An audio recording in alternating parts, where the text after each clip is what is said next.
Wait, you got a new keyboard? What new keyboard are you getting? I'm getting a Corsair thingamadoodad that has RGB lights that I can program, and it's going to be great. What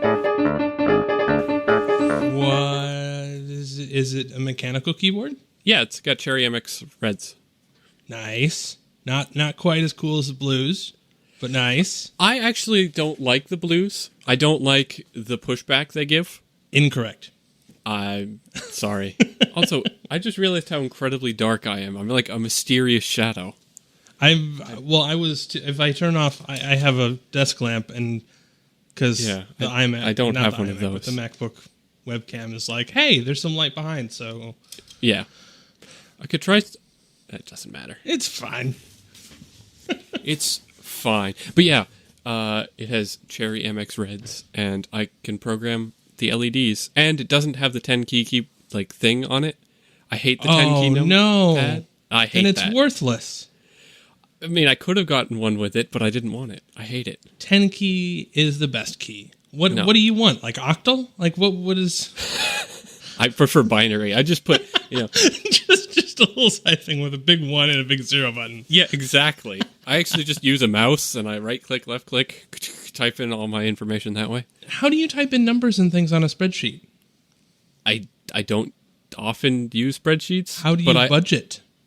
I use Mint. That's not budgeting. That's it is. I budget in my head. It works. I just budget in my head. I mean, I know where all the numbers are in the regular keyboard. I have those in my memory and not the 10 key. So I'm much faster. I mean, I'm sure if I learn 10 key, I could be faster over there. But the transition cost is too high for me. I'd be slower learning it than I am just now. See, the thing is that I'm very fast on 10 key, and I've never made a conscious decision to try and develop 10 key skill. Like, it was just such a natural thing. Maybe it's because I grew up with phones. I grew up with laptops that never had the 10 key. Like, the keyboard I have on my desk right now has the 10 key. Right. I don't use it. I don't like it. It takes up too much of my desk. You know what So the part of the thing now is because this is a new mic, I have the audio piped to me. Oh, so I'm hearing every little voice sound. Yeah, it's like that app on your phone that you can download. No. It's not the delay. It's just I'm hearing mouth noises. Oh, like random lip smacking and stuff. Oh, yeah. Don't ever record. Okay, well, actually, let's talk about this. Okay. So we're tangenting all over the place. You remember the original topics that we can jump back to it. Do you enjoy the sound of your own voice? I don't seem to hate it. I don't think it sounds good. Mm-hmm. But it doesn't annoy me. I just don't think it sounds as good as anyone else's. That's fair. I know a lot of people have this complaint, though.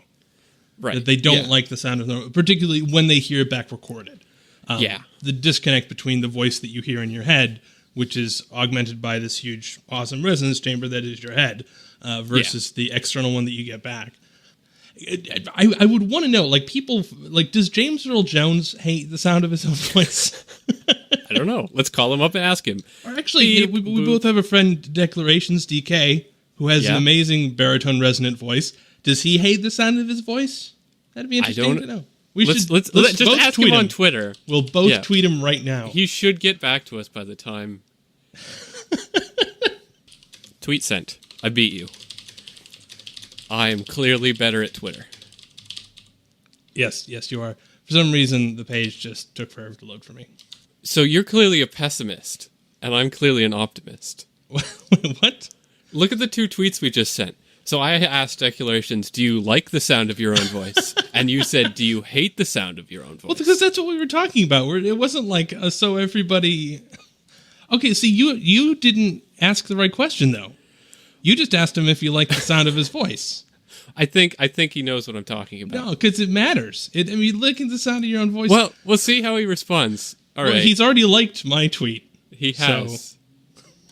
So. But he hasn't... And I guess he's liked mine, too. Okay. Good. We have a like matrix here. All right. Wonderful.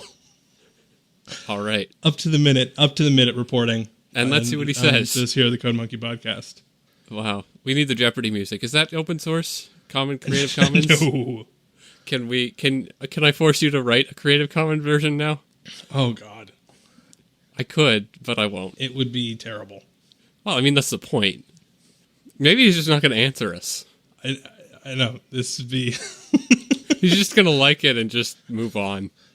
It's on his phone. Wow. Okay, anyway... We'll come back to this. Yes, we'll loop back as soon as we get breaking news update. We'll come back to this story. Okay. So keyboards. We were talking about keyboards. Yes, we were talking about keyboards. You have a new keyboard. You don't like 10 key for whatever reason. What I love 10 key for is gaming. Okay. For particularly like the at the point, because aside from actual data entry, yeah, there's not a lot of use for 10 key because you're not typing numbers frequently enough for it to matter. If you're doing it, you're like typing 50 in the middle of a sentence. And then it's like, well, there's not a whole reason to have a separate area for typing those two keys. Okay. But when I was playing World of Warcraft, all right, you bind all of the action groups and stuff to 10 key and 10 key combinations. And so you're doing WASD on the left hand and then 10 key on the right hand. And it's amazing. So here's the thing. I would rather buy... You can get these... There used to be this keyboard called the Optimus Maximus keyboard. Yes. Which was a big keyboard that every key was a tiny little LED, like OLED display. Yes. And it was amazing. But it was like $2,000. Right. But so they came out with this like 10 key version of it specifically for that. Like it was $100. And you could have like all these little programmed screens that when you pressed on them, they could do whatever. I would infinitely rather have that and take it out of the drawer in my desk whenever I wanted to play a game than have it like an inferior version glued to my keyboard at all times. I don't want to have two keyboards. But why not? I'd rather use a controller when I play games. Certain games. Again, you're wrong. Also wrong. I mean, there are certain games where a controller just works better. Like what? Like Portal. No. Have you used the new Steam controller? Absolutely it's great. Incorrect. Portal is great. Here's racing games. I mean, this is the reason that I am, despite using OS X, the reason that I am PC Master Race. Okay. Because we got to get some controversy into this podcast. No, so I honestly don't understand playing most games on consoles. All right. I think honestly there are Nintendo games that I enjoy. I liked the N64 style games. They're like semi-arcade games. Like what? Like what? What? Give an example of a game. Well, things like Mario or Donkey Kong and things like they're not they're not super intense from a input standpoint, but they're not quite arcade games. They're not like mobile games, but they kind of would bridge the gap, I would say, between that and Unreal Tournament or something. Yeah, you know, so somewhere between Block Breaker and Unreal Tournament is Nintendo games. All right? Is that fair yeah. I mean, and I will preface this by saying 98% of the video games I play are on a Nintendo system. Okay. So I very rarely play Nintendo or PC games. I very rarely play PC games. Kerbal Space Program, Civ 5, and the occasional Valve title is basically it. Let me think. Yeah, see, those are all examples where I think it would be hard. I mean, not that they're not trying. But I think that there are certain games where, like, okay, like playing Assassin's Creed on a console is great because you're not trying, like, it's not important that you're accurate. It's a fun romp. Mm-hmm. I don't understand people that play first-person shooter type games or Twitch shooters or whatever on console. I don't understand first-person at all. Just because, how do you not do that without like a trackball mouse? It doesn't make any sense. Using a joystick is so finicky and inaccurate, and I don't understand. So and it's slow.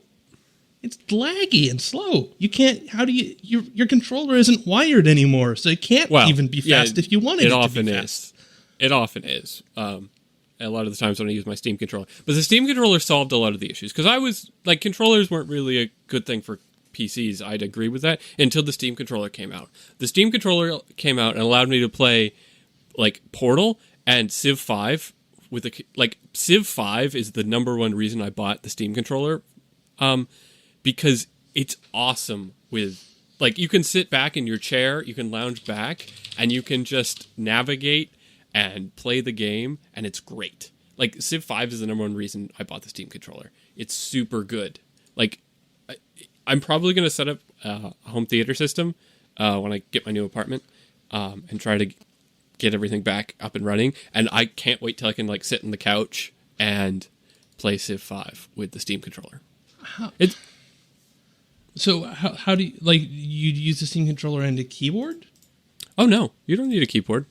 Why would you need a keyboard? For the control... I'm trying... It's been a long time since I played... Civ 5 is primarily a mouse-based German game anyway. I thought that... I thought that, I mean, you use the mouse to navigate around the map, but then you use key commands to set up instructions or go to the next guy or all of those sorts of things. Yeah, or select the items. And but you bind most of those, like, go to the next guy and, like, go to the next unit and that type of stuff. You can bind those to... There's very few of those, and you can bind them to the buttons on the trackpad. Not the trackpad, on the controller. Okay. And it's got, like, trackpads where the joysticks usually are, which are great for navigating the menu.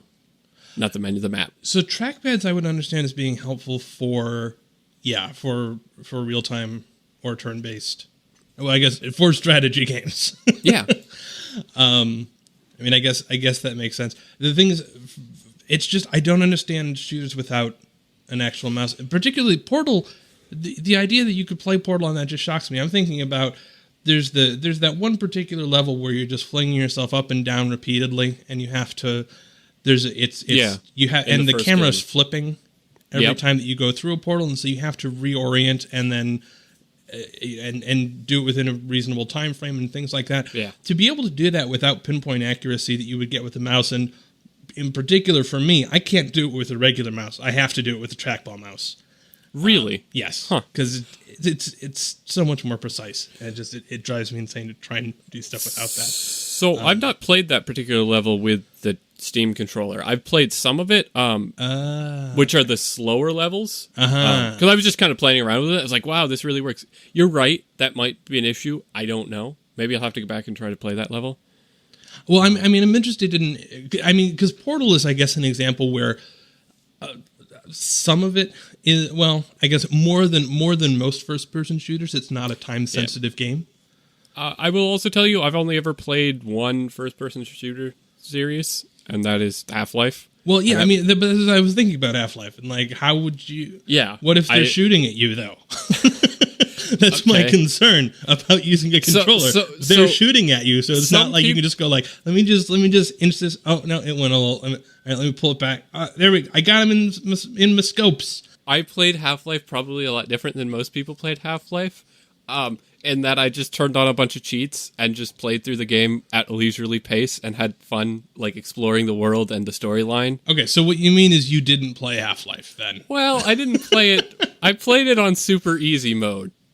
Like, I could die. I did die a few times, but, like, I didn't die that often. I can't criticize. That was my experience with games when I was a kid. My whole time with, what was it, Jedi Knight 2 and Age of Empires was just, look, there are cheat codes because the internet just became a thing. I'm just going to use these all the time. And then it took me 3 years to figure out, like, why isn't this fun? I feel like these games are boring. It's just like, I've already done everything. What's going on? I don't play first-person shooters. I don't enjoy, like, the stress and the getting shot at and all of this. Like, I don't actually like the first-person perspective. But I'd heard really good things about Half-Life, and, like, I read, like, the Wikipedia page on it, and I was like, wow, this story sounds really interesting. You said you played BioShock Infinite, didn't you? Yeah. I guess. Yeah. I don't know. There's one. I guess that is another one. I guess I did play that. That was a couple years ago. I mean, to be fair, I do not play first-person shooters much anymore. It's more that back when you had friends with LAN parties and stuff, and you were too old to play Mario Party, and I also played Bioshock Infinite on very easy mode, though I think I used less cheats. I didn't use cheats. I definitely played it on easy mode, though. That was an example where it's just like, yeah, I really don't care about the again, gameplay. It was a really good story. It seems like a fun story. Yeah, both of those I played 99% for the story. I mean, there were some interesting in Half-Life and in Bioshock. There were some interesting puzzles and stuff. I would say more so in Half-Life. Mm-hmm. But the story, I think, was better in Infinite. Well, so this is... it's interesting to hear you say that, because I thought I was alone in this, and that I have there's a set of gaming difficulties that I'm just... This ruins things for me. I think I have a different taste from most people. I'm glad to hear you say this, because it's like, maybe we're compadres in this respect. There are a couple of things, like time-boxed actions and platforms. Okay. Platform puzzles and jumps drive me insane. I hate them. There's that one room in early Half-Life, the original one, where you're jumping from these crates suspended from wires for some reason. They're shipping crates on cables to the ceiling, and they don't what is the point of them? And you have to jump between them. I spent more time in that room than I think any other single room in the original Half-Life. Well, because it's a thing that I think pops up across a bunch of different genres. I'm thinking there certainly were Legend of Zelda games with plenty of those sorts of events. I'm thinking even things even I was just talking about the N64 stuff. Donkey Kong occasionally would have chunks that were you need to sneak by these people in less than 60 seconds, and I'm this ruins everything for me. This was a fun game, and now you put constraints on it that mean that I have to play it not the way that I want to play it, and this just infuriates me. I understand that you're trying to ramp up difficulty, but you could do it in just other ways. Add more people instead of make it. Yeah, I agree. Time doesn't bother me as much as other things. Obviously escort missions. Everyone hates escort missions. Oh, I don't mind escort missions. Really? Oh, I hate them. I'm I don't care about you. Although even if I do care about in Half-Life 2, there was you had to escort Alex, or you're escorting Alex at all times. Although sometimes it's she's escorting you. Right. Well, actually, let me ask you: do you think that it's that we don't like escort as a game mechanic, or that it's just that pathing is still such a not solved problem? That it's such a glitchy. It's so glitchy mechanically speaking that it kind of throws into your face how crappy games are still. This is not yet the future. This is not yet the future. So I wouldn't say it's pathfinding. I would say it's speed. For some reason, whoever you're escorting can never move as fast as you. There have been some games that I think do a much better job of this than others. Mm-hmm. I'm trying to think. I think there's some Assassin's Creed. I think had a couple of maybe not escorts, but follow an NPC type of things, and it was always just they're just going to be right next to you, no matter how fast or whatever you're doing. It's fine. That sounds much better. Most of the games that I've played, I've not played Assassin's Creed, but most of them that I've played, you're normally protecting some big thing that's moving fairly slowly, right? And then when it's a deliberate, protect the caravan. Those are different. Yeah, those are different and kind of annoying by force because they, it's. I thought you were complaining about the cases where the NPC could run fast, but for whatever reason they can't figure out how to walk forward. They're gonna zigzag all over. It's come on. Well, just fix this. That would also be annoying. That would also be annoying. Well, but I haven't seen much of that. Probably because I don't play a ton of this genre. I play the highlights of this genre on ridiculous settings.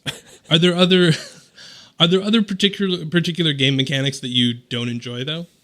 So there was a really good game. What was it called? It was not. It was actually. I played it because it was Portal with John Delancey. Quantum Conundrum. So it's called Quantum Conundrum, and it's basically Portal, but you replace GLaDOS with John Delancey or Q from Star Trek. Okay. And you have this glove that can do certain things with time, and the environment and time and space. So you can there's 4 different settings. So there's slow everything down. There's make everything bouncy. It literally turns. You're shifting between different universes. One universe goes slow. One universe everything is made out of rubber, so everything just bounces. One is just made of pillows, so everything's soft, so you can fall on things. But the whole game just turned into a big platformer puzzle, in a first person's perspective. I don't mind platforming in third person, in Mario and in Zelda. It doesn't bother me. Really? Zelda's interesting because Zelda you can't jump. Zelda you automatically jump. So if you play Ocarina of Time and you run towards a cliff, he's gonna jump between the 2 cliffs, or he'll miss. He can still miss. It's not automatic that he'll land every time. But I think that's actually a really good way of handling things in third person. It does work quite well in Mario. Super Mario 64 comes to mind in any of the later things. Galaxy is a bit more of an interesting thing because you jump between gravity wells. So you're not really. I should be fair. I should be honest. I don't think I've played any of Nintendo stuff after the 64. But you must have played Super Mario 64. I did play Super Mario 64, but no, I have no idea about Galaxy or Universe or Megaverse. It's just Galaxy. Okay, it's just Galaxy. Although Sunshine is still probably the best. Sunshine was a true successor to Super Mario 64, and I think it's probably the best in the series. Although a lot of people like Galaxy. But that's not the point. The point of the matter is, I don't like first-person platforming, and I stopped playing Quantum Conundrum about halfway through, even though it was interesting. I got tired of jumping between crates that were floating through the slow dimension. Okay. Because you'd get the crates to bounce up, and then you'd go to slow, and you'd have to time everything to jump between all the crates, and it was just a matter of I solved the puzzle, but I can't execute it, and that was annoying. Right. Yeah, that's a very good way to put it. There are terms for that in kind of the field of user human computer interaction. There's the gulf of evaluation and the gulf of execution. One of them being the difference between having an idea of having an intention and knowing how to do it, and then the difference between knowing how to do it and actually being able to do it. And both of those are theoretically bad. If I'm looking at some web page and I want to click on and I go I want to find the phone number for this company. If I can't even figure out what link I would want to click, that's a broken problem. But if there is a link and I discover it's not clickable, that's even worse. There are two different. Yeah.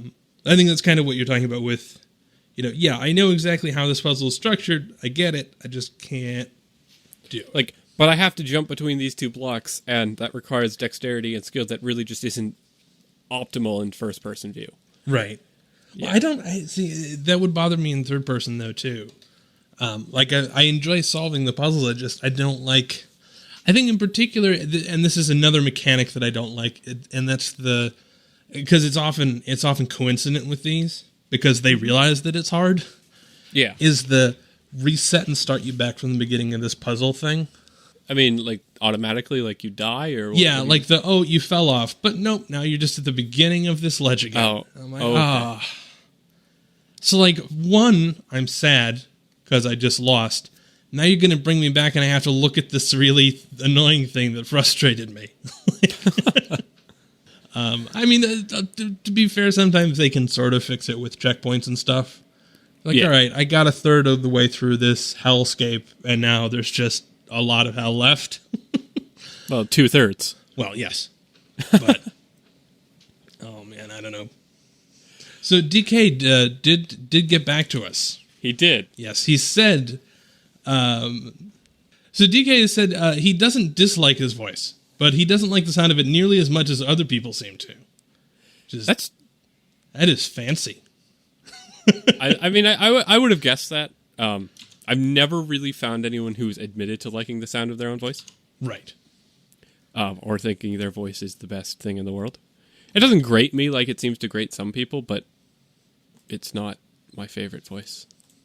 To be fair, I have complaints about my voice that exist whether I'm talking in my head or not. Like that's true if I'm speaking out loud and true if I'm listening to a recording. Like there are shared complaints that I have. Like I wish that I had a deeper resonance. Mm-hmm. Like my voice is a little bit up there and and it bothers me. I don't know. I don't know enough about what sounds good to criticize my voice in a meaningful manner. I would say it sounds too nasally, I guess. I don't get that from you. Yeah, I mean, no one ever says that, but to me, that's what it sounds like. Do you think that I sound nasally? Not really, no. Weird, because I'm very confident that my voice is far more nasally than yours. See, so it's just how we hear our own voices. Oh, man. What is it? Vocal dysmorphia? We can call it that. Is there a technical term for it? Well, because there's the term body dysmorphia, is when you think that you are obese when you're not, or you think that you're skinny when you're not. Oh, okay. So vocal dysmorphia seems to be inappropriate. All right. We're gonna call it that now. Okay. So even professional voice recorders seem to suffer from that to at least some extent. Yes. So keyboards. Oh yeah, we're looping all the way back. Wow. So this is the LEDs and all of this. Yeah, RGB LEDs. Is it wired? Yeah. Is it wired or is it like hybrid? No, it's wired only because there's like 100 LEDs that can change color, and like you can play videos across this. So like people have mapped it so that it like refreshes so fast you can like play a video file on it, and it like renders it in a like whatever resolution the keyboard is. How many 5 seconds? 6. It renders it like 6 by I don't know 12. 6 by 12 video. Well, you can actually VLC in the terminal will play videos as ASCII art if you want. Yeah, which is pretty fun. Like, so you can remote into a machine and just watch a video. Well, I will forever remember telnettowel.blinkenlights.nl. Right. Which plays Star Wars. Yes. That I think was a separate project though. It's not playing the video, it's playing something they prepared. Well, right. Yeah, they actually went through and they didn't do it frame by frame. It's a condensed version of Star Wars. Right. But they went through and made Star Wars in ASCII art. It's like half an hour or something. Yeah. It's a fair amount of time. If you did it with IPv6, you can get color. Ooh. So that's great. When I first found it, I had no idea how to make it work in IPv6, but I've since then figured it out, although I don't remember how to do it now. So is this replacing keyboards, or is this like a specialty keyboard for special cases? Like for special occasions? You break out the fine china in the keyboard. I mean, it's just my desk. Because I'm starting a new job in a little bit, or my first job, I guess. It's hard to say new. I don't know. It's a different job. Mm-hmm. And so I'll be getting like computers and stuff from them. So I'm redoing all of my computer-y setups. Wait, you're getting computers from them?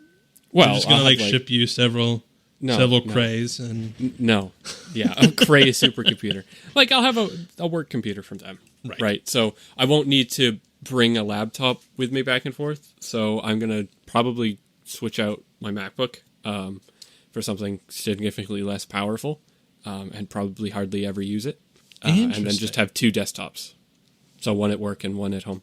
So were you given the option of getting a desktop with them or a laptop with them, or is that just kind of a standard thing? I don't know. I know I'm getting a computer. Okay. I don't know if it's going to be a desktop or a laptop, but either way, I won't need a laptop. Right. Well, you might. I won't need as a professional. I can tell you, servers break outside of working hours only. Well, they don't break during normal working hours.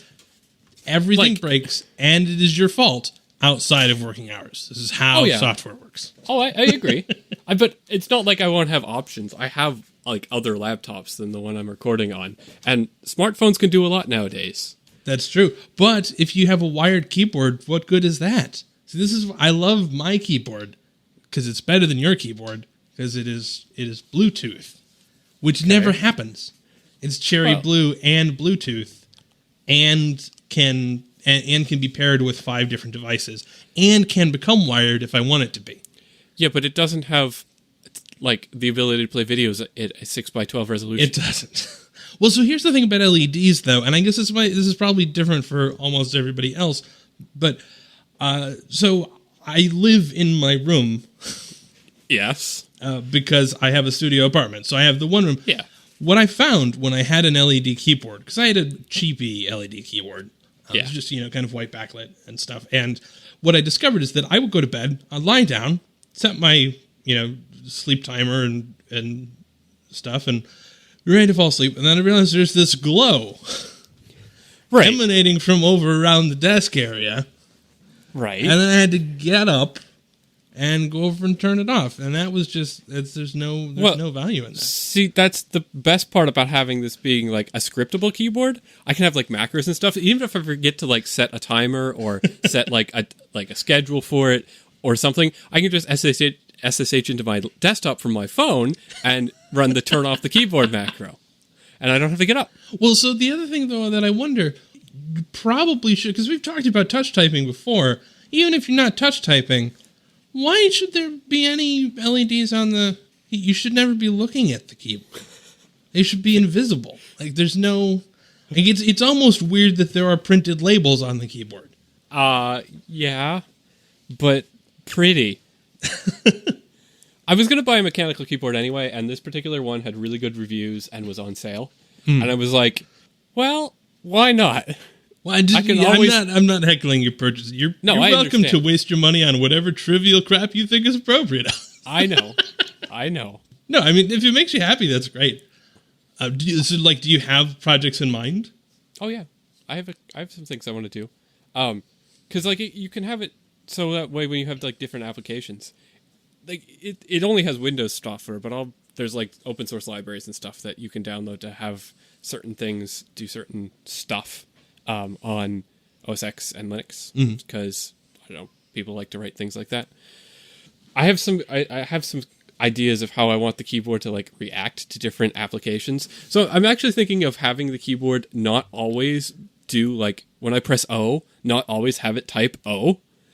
Like, have it be context sensitive to whatever application is currently accessed, and have the LEDs indicate that. Wait, so like is it a single LED per key, or is it like a map? No, it's a single LED per key. So if the LED is red, then you press the key and it will type RED. Like what? Well, for instance, in Chrome, I might not remap like the letters and the numbers, but things like the curly brackets.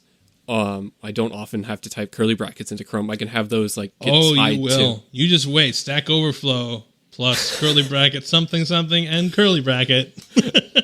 I mean, I'll just copy and paste from like Nano or VI or Emacs or whatever I happen to be in at the moment. Why would you ever do typing in a web browser? I don't know. There's like things I have thought of. I do kind of like the idea of having like you turn on caps lock and then all of a sudden everything is red. Yeah, like stuff like that. I don't know. I was thinking I was going to play around with it when I got it and figure out what keys I usually hit in what applications and what I can bind. Like all the function keys are there. So I can have like the function keys bind to different things depending on what application I'm in. And have like different colors on that. So I don't know. Does this exist? So you talked about was the Optimus? I forget what the name of it was. But the keyboard that basically just had, effectively screens on the faces of all of the keys. Why not? Why is there not, or maybe there is, but why not have one with e-ink? There might have been one. Because that'd be ridiculously cheap and not power expensive. And then you could have like kind of the same benefits, and presumably you could even get like a better resolution for less cost. Like that would actually be kind of nice, because then you could have the F2 key change to be like F7 now, or whatever's appropriate. So there's one for pre-order. It seems to have had a Kickstarter. Oh. It seems to have existed. It's called the Sonder keyboard. It doesn't seem to be shipping yet. Oh yeah, so let's talk about the fable, the dragon. The Fable of the Dragon Tyrant. Did you get a chance to read The Fable of the Dragon Tyrant? I did. So my brother mentioned The Fable of the Dragon Tyrant. This is by Nick Bostrom, who we've talked about in the past for writing some fear-mongeringly scary book about artificial intelligence and how it will destroy us all. Okay. No, but just to refresh, for those who may not have heard that episode, basically the premise in that was that if we imagine that artificial intelligence could eventually develop smarter, that a smart computer could eventually get to the point where it could develop a computer smarter than itself, we have to imagine runaway, omniscient intelligence, and we have to try and figure out some simple rules, 8 simple rules for not killing my teenage daughter, basically. I mean, there we go. That would have been a much better title for that book. You need to come up with, some fundamental rules to not destroy the human race in the process. That's probably useful because that's a sound hypothesis that if a computer can make itself better, then why would it not do it over and over and over again? Times, yeah. Yeah. So the hypothesis is sound. Whether or not it actually destroys everything, that's to be found out. Right. Well, and even then, the hypothesis I don't think is sound. Really? I could say. I mean, it's fine as a hypothesis. I would probably reject its conclusion. Well, the conclusion that it would destroy the human race. No, that it would lead to an omniscient or omnipotent computer. Oh, okay. Based on limitations of computing. Well, I would, yeah. My guess is that you can't get God from bootstrapping but computer. I mean, you could I could be wrong. I could be wrong. Like, it could be the computers managed to godify themselves that way. Okay. I agree with that. However, I do think you could get a computer that could take over every other computer. And in certain places, that would be, fairly similar. Indistinguishable at some points. But, but not. Yeah, I mean, so the point is not necessarily that it gets to be, but this is not the article, not the content of his that we're taking issue with today. No, not at all. So he has also written, my brother mentioned that we should discuss this because every so often I tweet out, like, what should we talk about? Usually like 3 minutes before we go live because, planning. Exactly. But he mentioned this, and so the Fable of the Dragon Tyrant is available for free. It's a short story. Or a parable, or a fable even, you might say, available on the internet. There will be a link in the show notes. The premise is that this dragon comes to town, and he's like, hey, I like to eat people. The villagers don't want to die. Yeah. And so to appease the dragon, they're like, how about you just eat some of the people? Okay. And they do that forever and ever until eventually someone says, this is a dumb idea. Let's stop doing that. And then they destroy the dragon, and everybody is happy. Yes. That's the premise. That's pretty much exactly what happens. Except that the village is the planet, and the number of people keeps growing year after year. So it's like 10,000 at first, and then a few years later it's like 100,000. Because the dragon being well-fed keeps growing. Yes. But so does the population, so everything reaches an equilibrium. Yeah, to be honest, I'm having a little bit of difficulty remembering all of the details because I've read a couple of books that have sort of similar, have a little bit of overlap. Yeah, so like Terry Pratchett's Guards is a book that I've read recently, which has a dragon. It's like, you're going to tribute, and so it's now this whole, yeah. So by the end of the story, the dragon is like the size of a mountain, and they have to have like trains running 24/7 to just bring him all the people that he requires to not use his fire breathing to destroy the planet. Yes. And they preface the elderly. So basically when you get to a certain age, you just get taken to the dragon and killed. Yeah. I mean, this is considered to be the ethical thing. We're not destroying children. It's just, you get to live until, then you don't, and then you become food. Yeah. But of course, this is all a metaphor and isn't actually a real story. Wow. You didn't get that out of the story? No, totally didn't pick up on that at all. You didn't read the last paragraph? What is this a metaphor for, Alex? I don't understand. I thought this was a wonderful tale about a dragon. It's actually a metaphor for the peanut butter industry. Okay.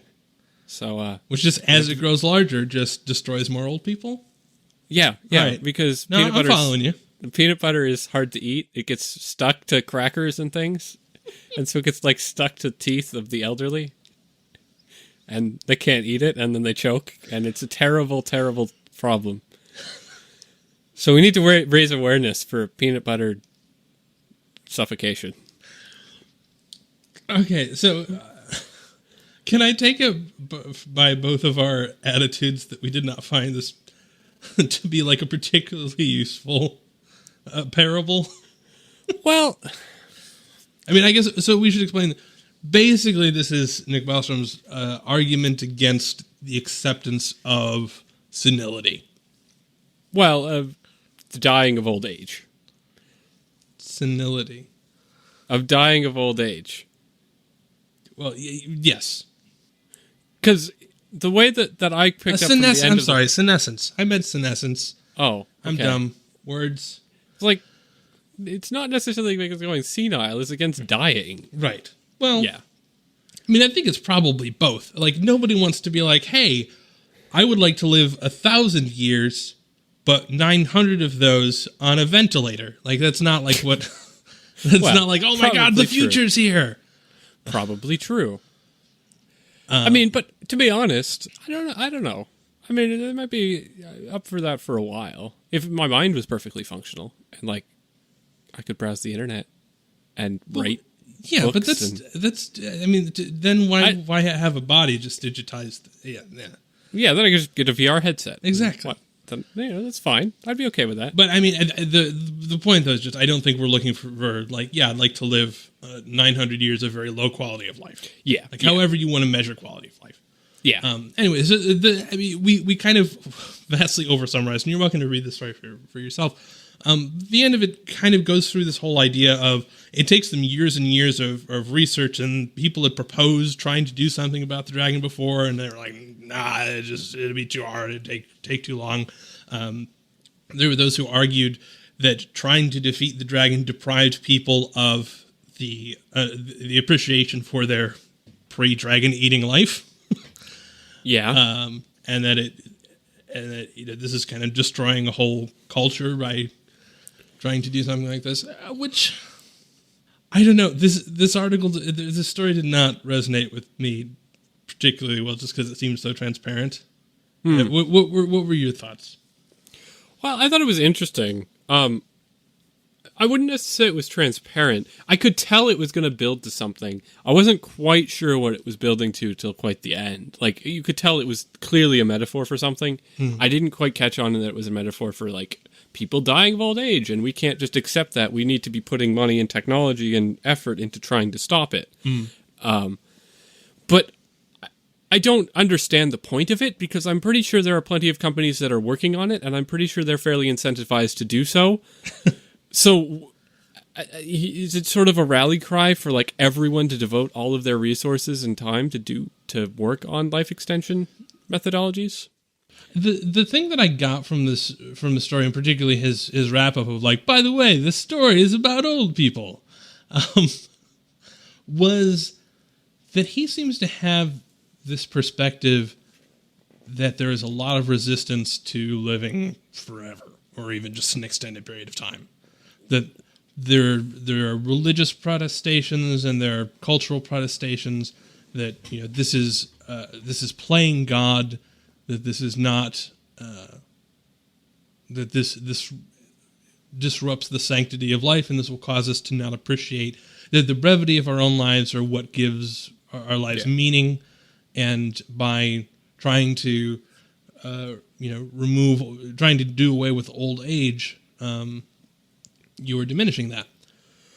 Those certainly exist, but I don't think they do. I mean, they certainly exist. I mean, there are people who like won't even go to the hospital. Oh yeah, I mean, there are pockets for which that exists. I don't think that's a prevailing thing though anymore. No, to me, like it seems prevailing. Like this seems like trying to come up with a parable to explain why we should finally, once and for all, stop listening to moon hoaxers. Like why? Like it doesn't seem like it's like such a significant. Okay, see, I took away a slightly different but related point. Like, not that people are against it, because like when you ask anyone, they would of course say, "Yeah, we're against the dragon," except for some isolated pockets, like the religious groups who said it makes people think that appreciate the pre-death life better. But like overwhelmingly, I think you get people that say, "Yes, we're against the dragon," or "We're against death." But we don't really know what to do about it, and there's just a few isolated pockets of a few people working on a way of getting around it. And that perhaps if all of society was engaged in sort of like a moonshot type approach, like the Apollo program, except trying to solve the age problem, like dying of old age, that we might be able to achieve it much sooner than if we just let these like isolated companies work on it. Mm-hmm. So I think he's more trying to create propaganda for the Apollo program of old age than anti-religious groups. So now I will say something that I guess maybe confirms that there's resistance to it. I think, let's live forever. That sounds great. I'd like to live forever. That'd be great for me. I'm not sure if we were going to say, let's focus all of our efforts on solving one problem. I'm not sure that this would be it. I would think that this is a really bad time. I would think that there are several other problems that we should solve first. Like either space travel or sterilizing all of the people. Like we should get one of those problems done, and then we can look at living forever. Or even just getting global warming under control seems like it might be smart to do before we consign ourselves to never. Tech tree prerequisites. Yeah, exactly. I mean, I think that there have to be some tech tree prerequisites before we go. Let's just not have anyone die anymore. Which is why, I mean, obviously this is a condensed parable, and it doesn't cover all the minutia of the issue. And I mean, no matter what happened, I guess in the same token, then I am becoming that which I am saying doesn't exist. That I'm a person who has reasons why we should not live forever right now. See? Which, yeah, okay, so fair enough. I'm very much for it.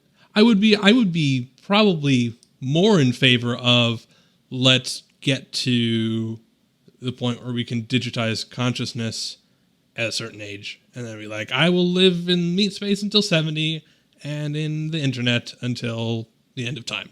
Because then we're not worrying about the same degrees of problems associated with unrestrained population growth.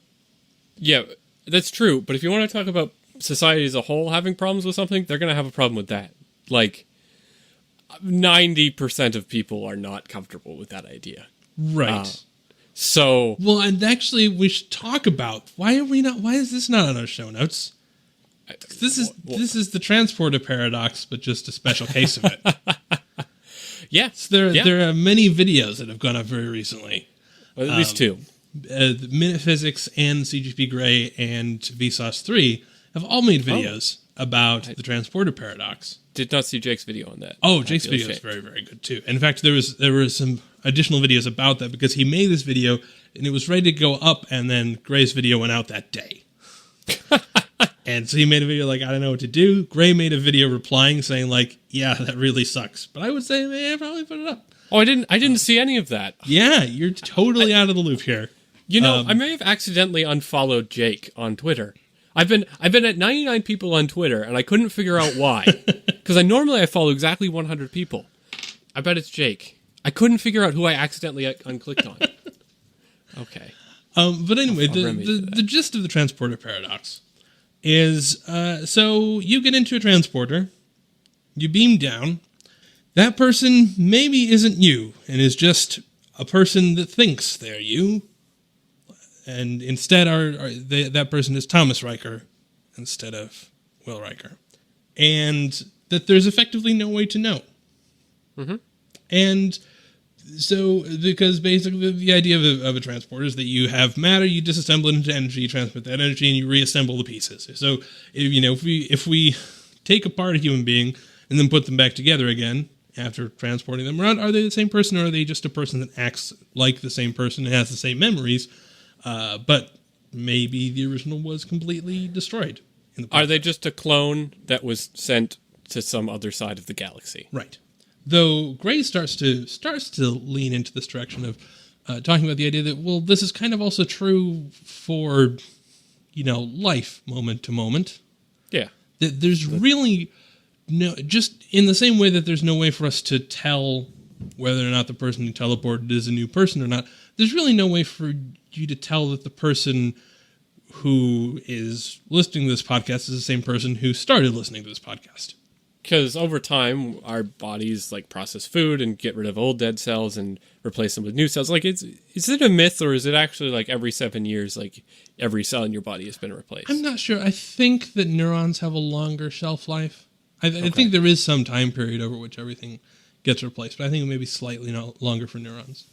Okay. So, 14, 15. But even then, every cell is still just talking about whole cells. Like, if you were just looking at, like, electrons and protons that switch out, I'm sure that a cell is not its own cell. Well, I mean, hey, if Richard Feynman's right, there's just a one electron universe, right. And it's just one electron in it anyway, so it doesn't really matter. Right. Well, those are all just permutations of the base field, so that one singular field, for whatever particle it is. But so the idea, this would also be true if we were to look at, digitizing our consciousnesses. Mm-hmm. Granted, I think at a certain point, if you say, hey, you're about to die, but if you get into this teleporter, something that may or may not be you can live for another 100 years. Like, then I think it's probably a moot point, right? Then the philosophical debate anyway. is not there. So if we built up some sort of universe for the dying, some digital universe for the dying, then, yeah, there'd be huge debate over whether, someone who's 70 and living healthy wants to get into that. But, people who are on their deathbeds would probably have less of an issue with it. Yeah, because at the very least, it's like a museum. These are all the people that used to live. Right. Which I think has value. Well, so let me ask you, would you, if you let's say, Alex, you're now in the Star Trek universe, do you get into a transporter? Oh, no, never. I've always been an advocate of wormhole-based teleportation. So you would just not? No. No, you're going to McCoy it up? Yeah. You're going to take Shell all the places? I would invent a wormhole-based teleporter. Would there be any exceptions? No. No? No. It's a clone. I've always said, like, this is not news to me. Like, ever since I've seen it, like, it's always just a cloner that sends you somewhere else. Right, yeah, I think both of us, in fact, probably most people who watch Star Trek and think about it long enough reach this terrifying thought on their own. Yeah, like, there's really no different than cloning yourself, putting a clone of yourself in cryostasis, shooting them across the galaxy, and then when they get there, they call you up and say, hey, I'm here now, and great, and then you shoot yourself in the head. Like, that's basically teleportation we could do right now with clones and cryostasis. Mm-hmm. So, like, I no. That's the same thing as walking to the transporter room from the bridge. Is there really any difference? Walking to the transporter? What? I mean, is there any difference between that and walking around in your house? Yes, I didn't require a cloner or a deep stasis freeze or a gun. I don't know. I don't think that I would ever have any problem with a teleporter. Really? Well, because part of this is kind of surprising. Yeah, no, because I think I'm very convinced by the idea that merely existing, we're going through that same process of dying and being a clone of ourselves over and over and over without teleporting. So, I guess, but the fact is, like, it's canon on Star Trek that they're not like quantum teleporters, like Minute Physics Henry talked about in his video. Like, these are actually like so talk about quantum teleportation for. Okay, so quantum teleportation is the fact that you can transmit like information and arrangements of particles. So we can quantum teleport things right now. So we can take a group of particles, relatively small, like just a few thousand, I think, at this point, and we can take all their information and we can beam it across the room and arrange another set of particles in exactly precisely the same way. Which is teleportation, because imagine, like, we're just a bunch of particles, so if you got all the information about how we're arranged, all our particles, and then you sent that across the room and arranged another group of particles into the exact same way, then you would be over there now. The thing about quantum teleportation is that in order to extract all that information about how all the particles in your body are arranged, you have to actually take all the particles apart. Right. So you can't do a teleportation without destroying. It's like a no clone. So there's no possibility of ever accidentally ending up with two of you. Right, because to create the second one, you had to destroy the first. Right. It's just a law of physics. Star Trek doesn't work that way. There's multiple episodes where two people come out of the the transporter. In fact, there's a or they just get stored in the pattern buffer indefinitely. Right. Yeah, or there was the weird episode of the original series where the good part of Kirk and the bad part of Kirk broke apart, and both came out. Right. So that makes Which is perhaps the most scientifically realistic version of the teleporter that we've seen. Yeah. You can somehow determine what parts of you are bad and which parts of you are good. Exactly. And make an evil clone of you. Right. Well, they just, the ethics filter. Yeah, right next to the Heisenberg compensator. Right. But no, I don't think that there's any distinction. I think that I think part of this is I have epilepsy. Whenever I have a seizure, it's always very, very weird when I wake up. Mm-hmm. Because like when you wake up after sleeping, it's very you're disoriented, but there's a sense of I was just sleeping before now, and then I was awake before that. There's this kind of timeline that like, all right, if I thought about it long enough, I could trace back what my memories were. Yeah. Kind of day by day. Whenever I have a seizure, that stops. Like, it's a hard break. It's not a dissolve between scenes. It is like a hard cut to black. And I wake up and I have to kind of reorient, like, all right, this is the person that I am. These are some memories that I have, but there's not like 6 hours ago I was doing this. This is, I have memories of these things from the past, but it's more that they are an archive rather than something that I can identify with. And over the course of several days, those get merged to the point that I don't see there being a distinction in terms of like after I awoke and before I awoke. Like, so like now I don't go, well, yeah, that time when I was 3, that's like this record that I know probably is true, but I didn't experience in my existence. But the things since I had my last seizure are things that I really know. Those merge together. But it's pretty darn clear to me through that and through also just when you come out of a seizure and your brain is just not firing correctly, and you can trick yourself into believing things that are just completely false and think that they're real. And the whole idea that there's any sense of self that is somehow protected doesn't sit with what I've experienced. Like, because I think the whole idea of kind of, so there's with the teleporter thing, to believe that it's not you is to believe that either one, there's some sort of soul that represents you, or two, that there's something significant about continuity of consciousness, that you are who you are because a second ago you were who that person was. Yeah. And that if there's any break in that chain, then you aren't the same person, you're a different person. Well, I mean, Gray touches on that because he said it happens whenever you go to sleep. Right. Right. Well, but even then, I don't think that's a fair comparison. Yeah. Because I think when you are asleep, you're still conscious. You're very lightly conscious. And when you wake up, you don't go like, you may be very disoriented, but you don't go like, oh man, this is some crazy new world. Let me try and retrieve all possible information. Yeah. I mean, you clearly have a unique perspective on that, because that does not sound like you're losing the continuity of consciousness. Right. So... Well, because it's something like you've had alcohol before.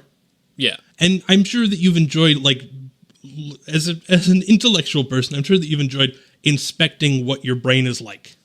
Yeah. You're like, this is weird. I know what I want to say, but I'm not saying it the way that I want to say it. Or, I'm trying to move my hand, and my hand's moving a little weird. Or, there's some little wobbly. There's this sort of monologue that is that thing that we identify as being kind of the soul, the thing that lives inside our head that observes what we as a person are doing. Yeah. And you notice that when you're sleepy, you notice that when you're under the influence of alcohol. And it's still easy to go like, all right, it's just my brain that's impaired right now. Yeah. Like it's not my me that's impaired. It's not me, yeah, it's the interface. But when I wake up from the seizures and I have the incorrect thoughts. I remember the first one that I had. I woke up at the hospital and my mom asked me to tell me what had happened that day, just kind of short-term memory test stuff. And I talked about this whole story about going to school, and I talked through all of my classes, and I was very detailed. I was seeing it in my head, and I knew all of this stuff. And my mom said, you had a doctor's appointment today. You didn't go to school. And it was kind of terrifying because this wasn't just my brain was not working correctly, but my me was fine. Everything that I know and everything that I identify with was broken and lied to me. Mm-hmm. It's like there's no way that I can maintain this idea that there's some sort of distinction between the stuff of me that can be broken if my brain or my head gets hurt and the stuff of me that is fine. Mm-hmm. And so with that, like, I can't. So the teleporter, that's no different from my perspective than what happens all the time. So one of the big, I wouldn't use a Star Trek teleporter because of the cloning. And one of the things that he brings up in his video, so I'm interested to see what you would say, is what happens if the part that deconstructs you breaks? Mm-hmm. So in a Star Trek teleporter, so would you feel comfortable then? Oh, there's a clone of me. Okay, well, you can kill me then. Would you not run? Would you not be afraid of that? Would you? No, I'm sure I would probably run. Okay. I think. But then, how can you then get into it to begin with, knowing that that's essentially what's happening? In fact, you have more information once the clone, because theoretically something could go wrong in the transport, and both of you could be lost. But now you know that the second version of you is A-okay and is fine, so right. You know you'll keep on living. Right. So why would you be more afraid of one than the other? No, I think it's just a self-preservational instinct at that point. But isn't it just a self-preservation to go into the transporter knowing that you're going to be destroyed? No, because at that point I'm still under the impression that I mean, to me the thing is, I think that even if there were two of me, that's not a contradiction. I think that even just the perception that there are two of me, that there's one that teleported to Mars and one that's still here, mm-hmm. is just an artifact of the way that we look at identity. Because our concept of a person is like, bags of mostly water that claim to be people, like they claim to have some semblance of being some united thing. Whereas we look at other things, we don't. We look at termites not on the individual termite level, but as a colony. We look at various organisms in different ways. We look at a bee colony, and the individual doesn't really have a huge identity. The idea that there is some sort of self, I think, is just an artifact of the way that our brains work, but not something that has really any validity to it. Well, yeah. I mean, I'm accepting that as a premise for this argument, but you can't argue that there aren't, like, that the idea that there are two of you is some sort of metaphysical sense. I mean, literally, there would be two of you. For a split second, there would be the teleported version of you and in the transporter. And then the one in the transporter would be destroyed. Like, that's how the transporter works, right? Like, there are two of you for a brief moment in time. If we ignore the quantum teleportation idea. Right, I mean, yeah. I'm talking strictly in the Star Trek sense. Like, there were many times where, like, both, like, the teleported version would show up and then the version in the teleporter didn't die. Mm-hmm. Like, so why... I just don't get how that's, like, having the automatic system that kills you, the version of the you that's here, is any different than having Scotty kill you. Well, I think there's the idea of philosophical zombies. Mm-hmm. Those being... So if you imagine there is a person... you imagine that there's that someone knocks at your door and says, "Hi, I'm a person," and they are not a person, but they are very, very good at pretending to be a person. Yeah. Is there any test by which you can determine that they are or are not a person? Absolutely not. Right. No. And I mean, this is the big problem with AI. If there was such a test, but even then, is there anything different about that thing's experience and a real person's? Experience? Well, because this is the thing, is that we think that the idea of consciousness and this idea of identity is, there's a term called qualia, which is just the word for the experience of a thing. So if I look outside, the sun casts its rays, it interacts with my optic nerve, blah, blah, blah, blah. But the experience of, like, I'm looking at the sun, that intangible thing that we think of through only our own experience, they never be confirmed by outside experiments. We're like, this is what hanging out is like, or this is what looking at the sun is like, or this is what whatever is like. The idea is that a philosophical zombie would not have that, and we do. Okay. But is that even a real thing?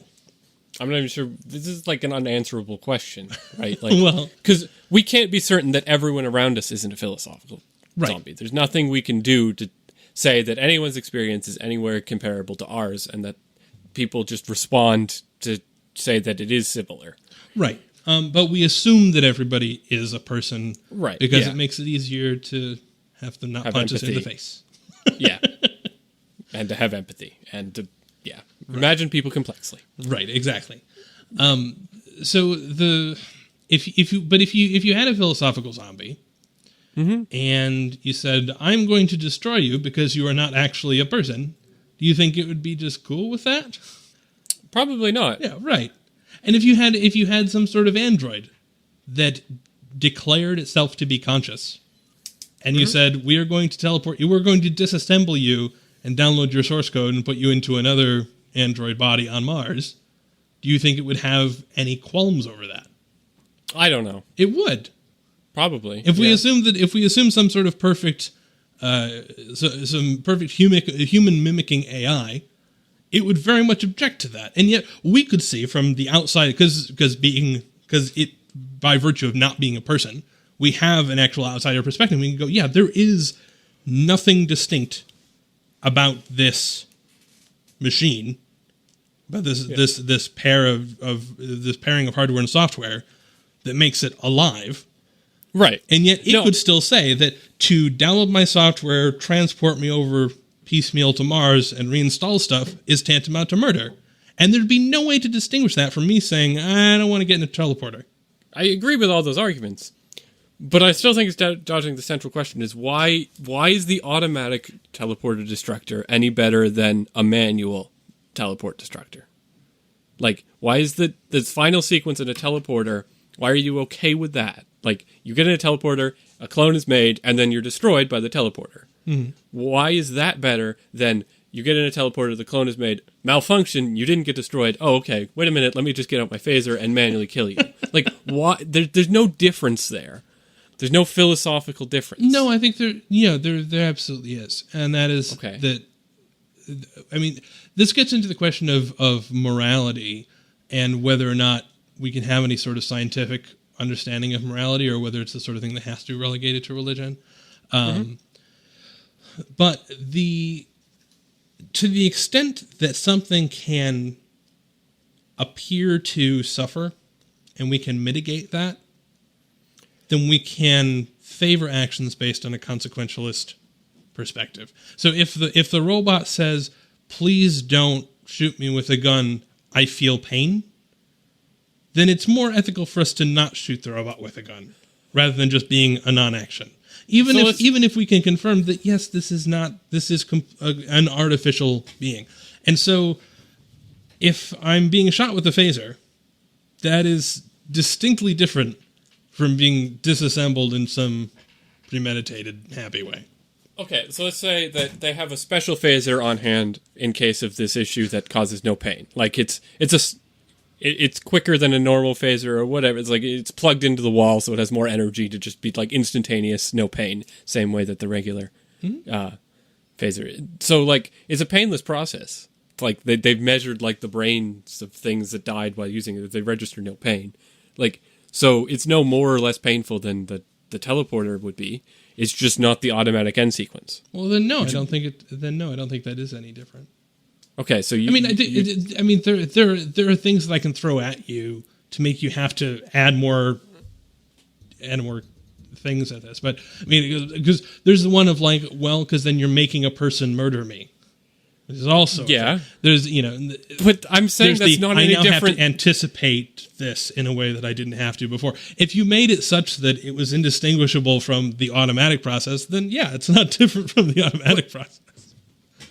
I mean, but it is like but it's still someone has to go through and do it, and you still like, oh, now I have to die. Like it's making you come face to face with the realization that there were two of you at one point, and that one of you then has to die. Right. So to the extent that that is a painful psychological experience, then there's a distinction. If I'm forced to confront painful psychological feelings in one instance and not in the other, then that instance is ethically worse. It's just breaking the illusion of continuity of consciousness, I guess. Right. Personally, I've already had to deal with that, though. Right. So then why does that bother you more? I mean, it's never a fun experience. Have you woken up from a seizure before? It's not that was awesome. No. I mean, like, why? Well, not that. I mean, why would the automatic system failing and then someone having to kill you just as painlessly more of a worry to you than the automatic kill sequence? Well, I think that knowing that there are two implies that why don't I just do this infinitely? Why don't I just, every time that I need to be somewhere else, I'll just create a new me that can go be somewhere else. I mean, obviously, we run into issues of scale there. Yeah.